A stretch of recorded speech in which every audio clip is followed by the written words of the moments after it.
Good morning, Aaron. How are you this morning? We are good. I want to talk with you today firstly about where we're still having flood problems. I know South Bossier has been hit hard.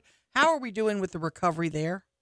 The recovery is not going as quickly as I would hope there because the water is so slow as it goes down, but it is going down. Pool Road and some of those areas, it's just going to take longer for it to move out. And I'm just so thankful when I get up in the mornings and I see sunshine. Do y'all have numbers of homes impacted? I mean, or an estimate that you can kind of throw out for us? I'm going to say it's going to run between 3,000 and 5,000 when everything is all said and done. We start these numbers, and then we have to go back and redo them. And quite frankly, rather than worrying about statistics at this point, we've just worried about our citizens and, trying to help them as we can. Miss Wanda, I had seen that a lot of the problems in Bossier City, specifically South Bossier, are where the streets, the drains in those areas empty into Red Chute because there's nowhere for the water to go, so it's just sitting there, right? That's correct. But, really, this whole thing can be summed up by saying too much water too quickly. That was what was really, the driving factor, because the top 5 spots in yesterday's paper that were named that had the highest was Taylortown, which would take in that area you're talking about, had over 20 inches, and Barksdale had 19, almost 20, and then the Red River Research Station. See, you just follow down Highway 71 going down, and, Bossier Parish itself overall had over 17.5 inches. Coran, another area that you're talking about, that all ties in together with the same streams because everything in Bossier drains from north to south, starting at the Arkansas line.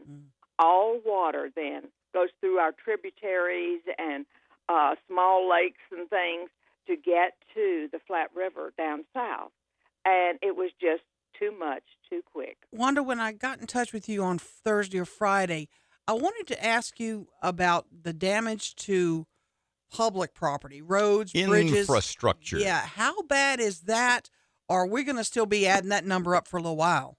We will be adding that number up for a while because until all the water is gone, the head of our highway department was so proud that they had completed all the work that they needed to in restoring and building new roads and restoring old roads and everything. That all now in many places will have to be done completely over again. Miss Wanda, you had mentioned a couple of seconds ago the list that was in Times, the worst spots in Bossier that were hit. As far as roads and infrastructure goes, can you tell us what's the worst? What are the, say, 2, 3, 5 worst areas that will require the most financial expenditure? Well, it's going to be the Taylortown area. Barksdale, of course, will take care of their own. All the way down to the Red River Research Station, then that's 71 going down. Now, that's a state highway. We'll get help with some of that. But then the parish roads that we are responsible for, and we have, I think it's 800 miles of them throughout the parish, if you add it all up, and around Coran and all down in there, we will have to examine them because water just erodes them, something terrible, and causes, then when the heat comes, it all pops out. We have had collapses of roads that I'm sure you have seen pictures where, all of a sudden it just washes out. And that's not from inferior jobs on those roads beforehand. It's just that the rush of the water is so powerful, and it's there so long. We spoke with Jim Donnell, the insurance commissioner, Friday, who told us that FEMA will help make some of those infrastructure repairs for government entities.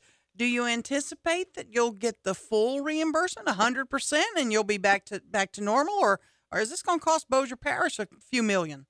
Oh, it'll cost us as well because FEMA, of course, they've been wonderful, and there's a lot of paperwork, and that's what a lot of our people are doing right now. They must be accurate, and they have to go out and examine things, and there's a multitude of pages of paperwork that must be completed.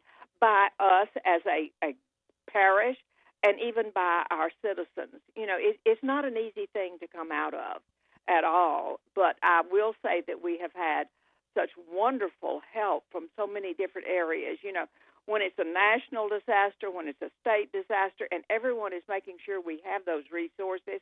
The media has been wonderful about, y'all have put out the information that people need as to what to do and where to go.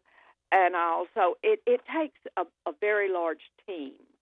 And I will say this, that every department and every agency has their own plan, how they react to things. Miss Wanda, it's going to be a long, it's going to be a long time, too, I would imagine, before you and other folks in charge of all this are going to have any sense of what the dollar amount, what the damage amount is, right? You're absolutely correct, yes. FEMA office is now open on Shed Road in Bossier.